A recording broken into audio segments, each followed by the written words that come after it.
For centuries, First Nations had long inhabited the area around Englishman River, and by the time the first pioneers arrived, the native population had dwindled greatly due to massacres by marauding coastal tribes in the early 1800s.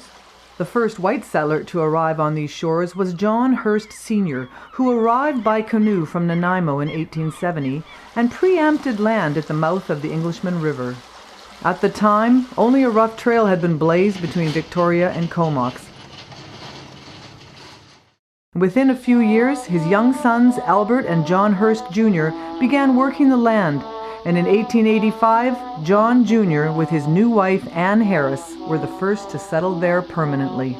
And they had a small hotel and the telegraph office down just before you get to Englishman River. The Hurst brothers, and they had it all fenced one time and a big barn built on it and a house, and they used to run cattle on there. And then Mr. Parks and his family came in, Theodore Park. He was our first postmaster. And in those days, you had to row out with a canoe from here to meet the boat. And they just dropped the mail and whatever provisions was ordered into this canoe and they'd bring it ashore. Well, then the plumbers came, and my grandfather, and the Morrisons at Arrington, and the McMillans. Two Craig brothers, and James Lowry, who used to be our local blacksmith. They were all working on the building of the CPR railway. The old hotel where the Hearsts were, that burnt down. And they built a hotel, the present Rod and Gun Hotel that's in Parksville today. When he died, his wife carried on.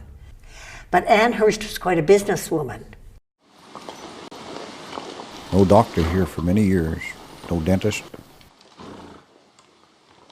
And I used to drive team from Beaver Creek to Cameron Lake, delivering this stuff along the road to the different railway camps when they were either slashing it or grading it. And in about 1911, the railway came in.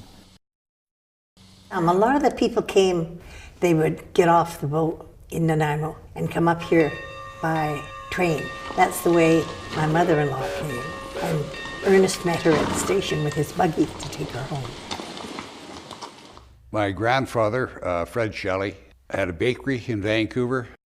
He then sold out to his brother and moved to Parksville on the property on Stanford Avenue that my sister and myself live on today. Came here in 1914. My dad was 2 years old at the time. When they came to the farm, all it was bush. And these trees, 6 to 7 feet through, and they had to be 15 to 20 feet long, what the horses and oxen could pull on skids. They had a fellow there with a bucket of grease, and they had logs in the ground, and they'd grease the logs. And they'd pull these big logs, and then the fellow who used to blow the stumps, they used black powder. Yeah, they raised strawberries on the farm and chickens.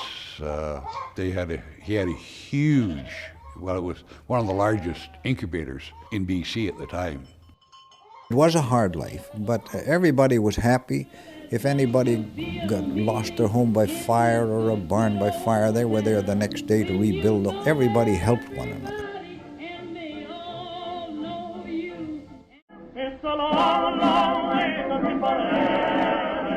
It was quite a contingent went from the Parksville-Qualicum area, and they were billeted down in Victoria, and they went overseas as a group from there. Yeah, I came home with stretcher case to Victoria, and then from there I went up to Qualicum Convalescent Hospital. It was the hotel prior to the war. In 1915, the Parksville Women's Institute was born out of a desire to help their men overseas. Farmers' wives that got together and, well, they made socks for the men overseas during the war. They sent parcels. They did everything to make life maybe more comfortable. Or They were the ones who put the trees on Memorial Street in as a memorial. They helped new war brides who were out from England, couldn't bake, didn't know a thing about taking care of their babies, etc., etc. It was the Women's Institute that envisioned a waterfront park, and in 1922, residents voted to buy the proposed property, now Parksville Community Park, for a price of $3,000, a bargain even in those days. The first Dominion Day celebrations in 1923 attracted more than 1,000 people. Granddad was an instigator in the purchasing of the property was off of the Hearst family. They had fundraisers and that to try and buy the park. They used to have barn dances.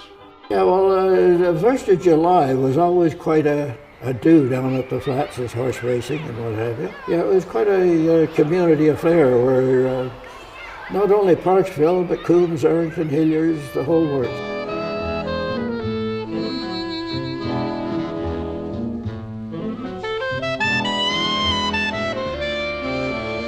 Our field at Parksville was wide open flats down near the river. They used to have football games.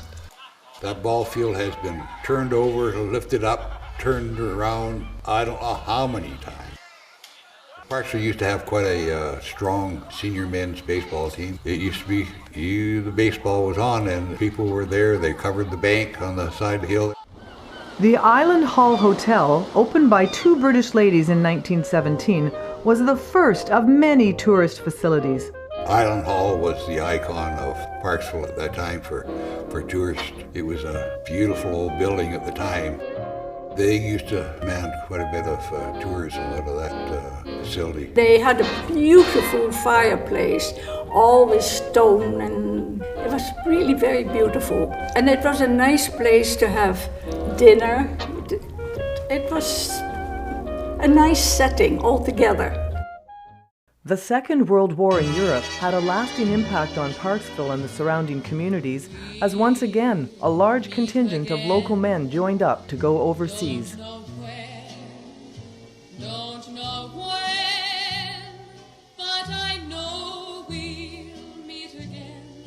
As war waged in the Pacific, the threat of a Japanese invasion called for the formation of the Pacific Coast Militia Rangers, and a local group was formed.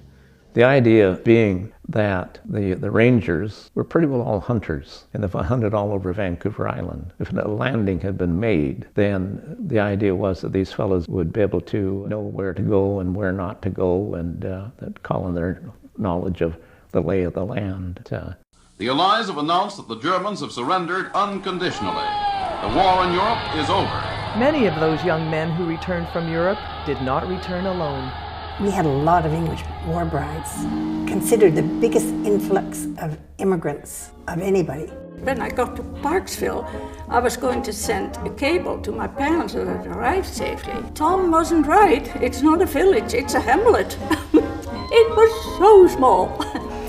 But I like being outside and the outdoors, so I quite liked it here. There wasn't very much. There were just a few stores at the junction of the Alberni Highway and the Comox Highway. And when I was first here, Tom and Jack took me to the Rod and Gun for a drink. They went in one door and I was told I had to go in the other door. It was ridiculous. During the Second World War, 99% of the soldiers, as they went up island, they stopped in at the cafe. Us kids helped Aunt Mary out with their business and served ice cream and stuff like that. I used to sit outside and sell my little souvenir. And people would stop in their cars. Quite a surprising number of tourists from the States in those days. It was a big trade. People just loved coming up here for the fishing, for the beaches, for the nature. Well, the community park was an open park. You could camp there anytime you want. When I was growing up, in the summertime when we got out of school, we'd load our trailer up and take our big 3-bedroom tent in there, and we spend 2 months in community park in Parksville. And we spend the whole summer down there. Quite an active, dramatic community. There was drama, there was quite a bit of music. There was a fair amount going on for a small district. The old community hall, that used to be a drill hall building in Nanaimo, and they went down with power saws and literally cut it up and put it on logging trucks and hauled it up to Parksville. If you had any event, the biggest event would be at the old community hall. There was no skating rink, there was no swimming pools, everything else. You made your fun. The gang all got together, went down the river, and went swimming all summer long, and the winter time we used to have the community park on the hill there. We'd bogging down that. life was slower and you enjoyed things more, and it was a great town to grow up in. The strength has always been and still is the community spirit. And that when I read the newspapers, that this still comes across. People are involved, people are interested. And I think that's what keeps communities going.